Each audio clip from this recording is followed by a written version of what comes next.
Okay. Scar number 2. This is a big one. This is down here on my right ab. Hold on. Okay, and I don't even know if you can see it. It's gonna be weird. Can you even see that? So like right there. Okay, that's my scar. That was from the military when I had to knife fight this terrorist in a back alley. Of course, I won, but he got me around the belly, and that is all total bullshit. I've never been in a knife fight with a terrorist um, or anyone else in my life. That's good. That's good. Like I take that as a win. So that scar actually is from my appendix, and the reason the scar is so big is because I was sewn up with yarn. Um, um, I was 18. I was in Crete, Heraklion Air Station, first assignment in the military, and I'm sitting there working OPSCOM, which is a communications device. It's all black screen and green letters coming across. Like I'm dating myself a little bit. That was 1989, probably, yeah, the end of 89, I think. And I started not feeling so good. It was nighttime. I started not feeling so good, and it was at a point I was like, nah, I think I gotta go, And Mac Roberts, I think it was Mac, he was a sergeant there at the time. He brought me up to the little 2-bed hospital on the base because it was such a small base. Brought me up to 2-bed hospital up there, and they, started doing my prodding and this and that, and they're checking things. They're like, yeah, I think you might have some appendicitis going on there. We're gonna have to take care of that. And they were gonna fly me to Germany. So I was like, yeah, money, going to Germany. Um, and but then they couldn't because they were afraid it was going to burst in midair, my appendix. And so the next day they were going to take me down to the local hospital, Heraklion, a Greek hospital, more to follow.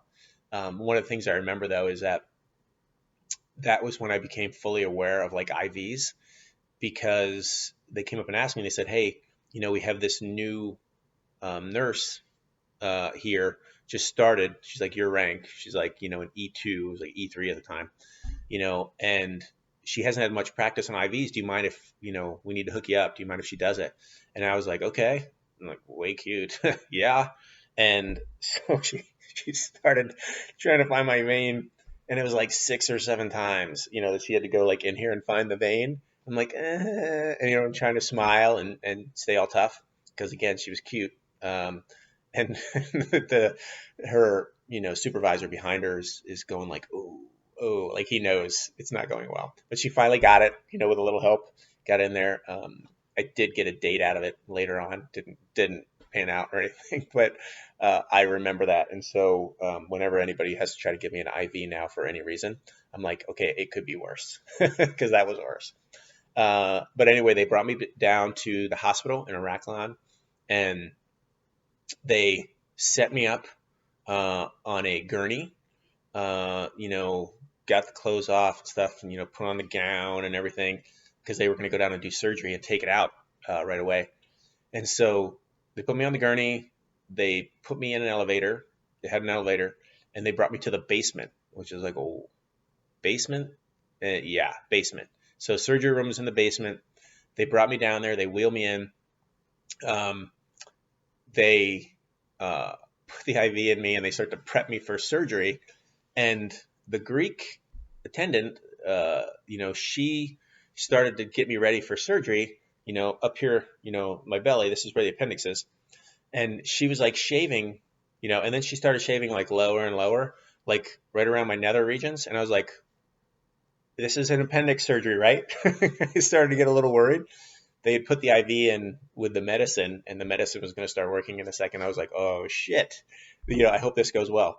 And then the doctor comes in, the guy who's going to do the surgery, and he is ready to go. And he's got a hat on, he's got his glasses, he's got a mask across his face, he's got gloves on his hands, okay, and no shirt, like nothing on his torso.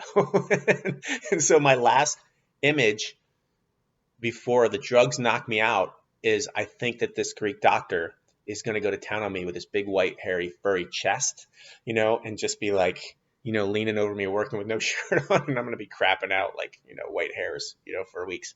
And then I'm passed out. And, wake up, surgery's going fine. I got this big old scar here they set up with yarn. I don't know why, but I guess that was the thing at the time. And I'm sure it was some kind of special kind of yarn. I hope so. And every now and then, they would have to come in and give me like shots in the ass, with this Greek lady who understood no English. And I'd be like, "Oh, you like, huh?" And you're like, "Yeah." She had no idea what I was saying. And, my military, escort over here who's making sure I'm taken care of is laughing. I was kind of a douche, but it was crazy. That was my appendix story, / knife fight with a terrorist in an alley story. Yeah, so that's why I got that big old scar right there on my belly. My basement appendix surgery with the surgeon with no shirt on.